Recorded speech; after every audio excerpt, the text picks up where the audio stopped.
YCP అధినేత జగన్మోహన్ రెడ్డి సందర్శించున్నారు. అయితే ఖచ్చితంగా ఆయన డిక్లరేషన్ ఇచ్చే వెళ్ళాలంటూ హిందూ ధార్మిక సంఘాలు, పీఠాధిపతులు, అదేవిధంగా కూటమి నేతలు కూడా పెద్ద ఎత్తున ఆందోళన చేస్తూ ఉన్నారు. సో మొత్తానికి చూస్తే వైసీపీ అధినేత వైఎస్ జగన్మోహన్ రెడ్డి ఆయన కుటుంబం క్రిస్టియానిటీ అని చెప్పేసి వాళ్ళ అన్య మతస్థులు కాబట్టి ఖచ్చితంగా వారు స్వామివారిని దర్శించుకునేటప్పుడు వారు డిక్లరేషన్ ఇచ్చి వెళ్లాల్సిందే.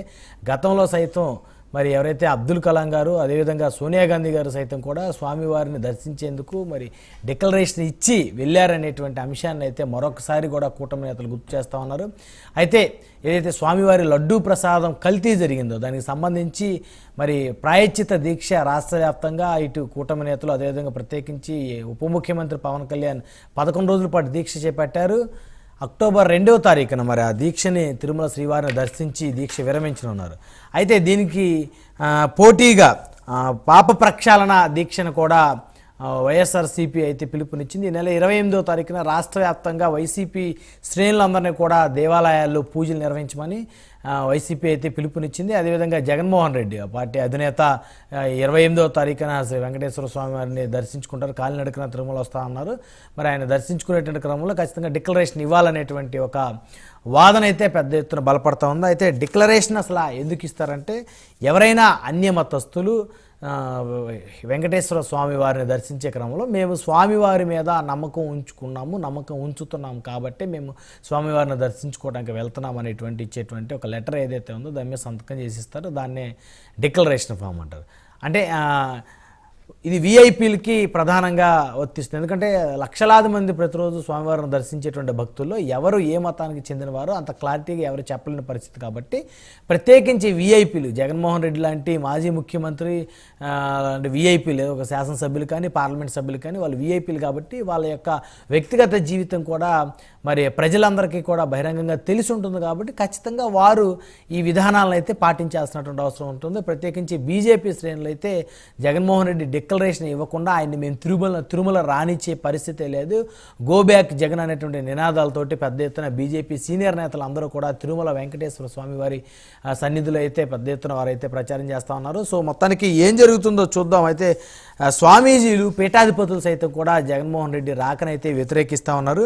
సో దీనిపై వైసీపీ ఎలా స్పందించబోతుంది, జగన్మోహన్ రెడ్డి ఎలా స్పందించబోతున్నారు, ఆయన డిక్లరేషన్ ఇస్తారా ఇవ్వరా అనేటువంటి అంశాలన్నీ చర్చిద్దాం. ఇదే వాళ్ళ హాట్ టాపిక్లో మనతో పాల్గొనడం కోసం అవుతు శ్రీధర్ రెడ్డి గారు, వైఎస్ఆర్ కాంగ్రెస్ పార్టీ సీనియర్ నాయకులు, రాష్ట్ర అధికార ప్రతినిధి మనతో జూమ్కల్ అందుబాటులో ఉన్నారు. అదేవిధంగా దీపక్ రెడ్డి గారు, AP SEEDAP corporation chairman, TDP senior నేత, మాజీ ఎమ్మెల్సీ మనతో జూమ్కల్ అందుబాటులో ఉన్నారు. అదేవిధంగా రఘురాం గారు, భారతీయ జనతా పార్టీ సీనియర్ నాయకులు వారు కూడా మనతో జూమ్కల్ అందుబాటులో ఉన్నారు. రైట్, ముందుగా రఘురాం గారితో మాట్లాడదాం. రఘురాం గారు, గుడ్ మార్నింగ్ అండి.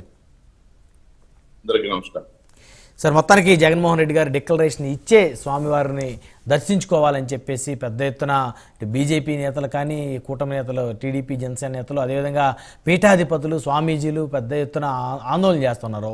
వారి డిక్లరేషన్ ఇవ్వకపోతే వారిని రానిచ్చేది లేదు, వారిని అడ్డుకుంటామని. ఏం జరగబోతుంది సార్? అది సాంప్రదాయాన్ని పాటించాలి ఎవరైనా సరే. దానికి తిరిగే ఉంది. స్వామివారు కలియుగ దైవం ముందు ఏదైతే అక్కడ అనేక సంవత్సరాలుగా ఒక సాంప్రదాయం ఉన్నదో దాన్ని ఖచ్చితంగా పాటించి తీరాలి ఎవరైనా సరే. ముఖ్యమంత్రి అయినా ఇంకొకళ్ళ అన్య మతస్థులు, అతను క్రిస్టియన్ అని అతనే చెప్పాడు, తెలుసు అందరికీ, ప్రపంచాలు అందరికీ తెలుసు క్రిస్టియన్ అని.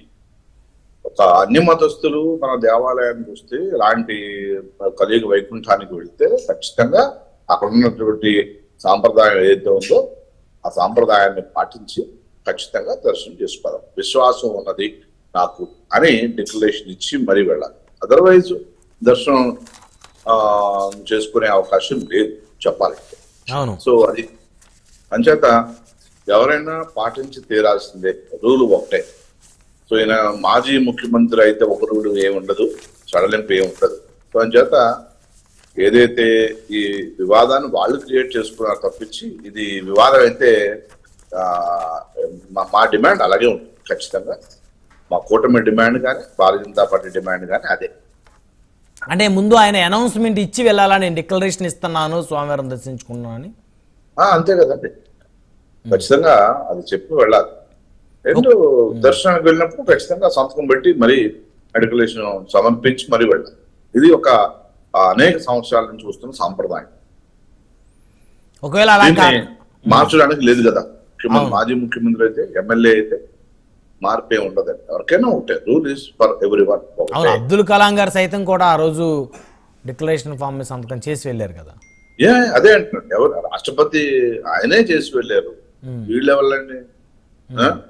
సంజీత, ఒక రూలు ఒక వేల సంవత్సరాల నుంచి, వందల సంవత్సరాల నుంచి వస్తున్న రూల్ ఏదైతే ఉందో ఆ యొక్క ప్రకారంగానే దర్శనానికి వెళ్ళొచ్చు. దర్శనానికి మేము అడ్డుకోవట్లేదే, ఎవరైనా దర్శనం చేసుకోవచ్చు. మా స్వామివారిని ఎవరైనా వచ్చి దర్శనం చేసుకోవచ్చు, కానీ విశ్వాసం ఉంది అని చెప్పి మరి వెళ్ళాలంతే. That's it. ఒకవేళ డిక్లరేషన్ ఇవ్వకుండా వెళ్తే అడ్డుకుంటారా? ఖచ్చితంగా అడ్డుకుంటారు. ప్రభుత్వమే అడ్డుకోవచ్చు, మేము కాదు, పార్టీ పరంగా కాదు, ప్రభుత్వం కూడా టీటీడీని అడ్డుకోవాలి. అక్కడ ఈవో రానివ్వకూడదు, అతను అధికారులు రానివ్వకూడదు. రానివ్వకూడదు. ఎందుకంటే డిక్లరేషన్ ఇవ్వకుండా మీరు ఎలా రాణిస్తారు లోపలికి? సమస్య లేదు. సో టీటీడీ అక్కడ కొండ మీద మేము రాజకీయం చేయలేం కాబట్టి, కొండపైన ఎవరు రాజకీయం చేయకూడదు కాబట్టి అది అక్కడ టీటీడీ అధికారులు అడ్డుకుని దర్శనం ఇవ్వకూడదు అంతే. That's it. రైట్, మళ్ళీ వస్తాం సార్ మీ దగ్గరికి. మొదటి దీపక్ రెడ్డి గారు ఉన్నారు, ఏపీ సీడాప్ కార్పొరేషన్